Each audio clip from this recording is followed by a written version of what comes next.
Hi, my name is Kauai Fitt, and I'm a realtor up here in Anchorage, Alaska.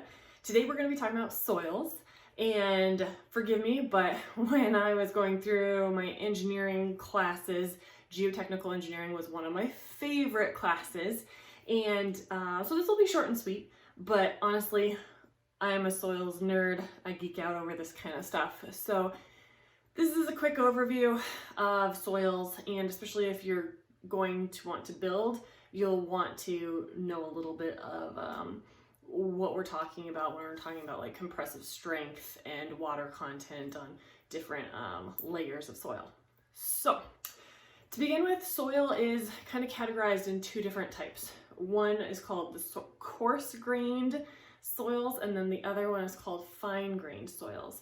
And coarse-grained soils are like the gravel and the sand, you know, the individual, you can actually see the individual particles visually, like with the naked eye.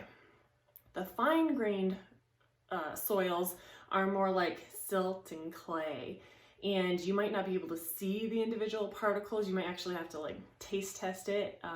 Sometimes you can tell the different types of soils that way. Yes. Sometimes you have to lick rocks when you're out in the field.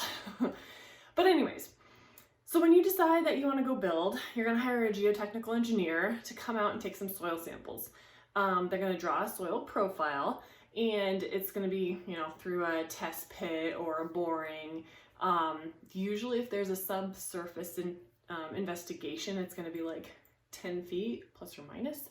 And what they're doing is they're taking that soil sample because they want to get the structure of the soil. And lots of times you're not just going to get a soil sample that is all one type of soil. That's, you know, it depends on where you're located, but you're usually going to get lots of layers of different types of soils. So some soils can have large particles in them. Others could be super, you know, silty clay, like super, super fine particles.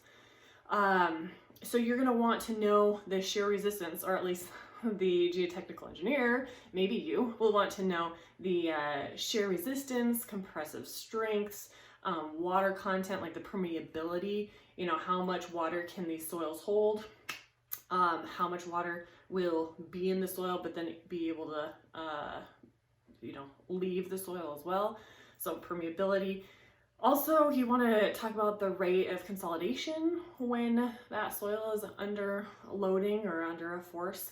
And, you know, like if you put a foundation on top of soil and then you put a house on top of it, all of that load, all that force is pressing down on the soil, and you want to make sure that soil's not going to move.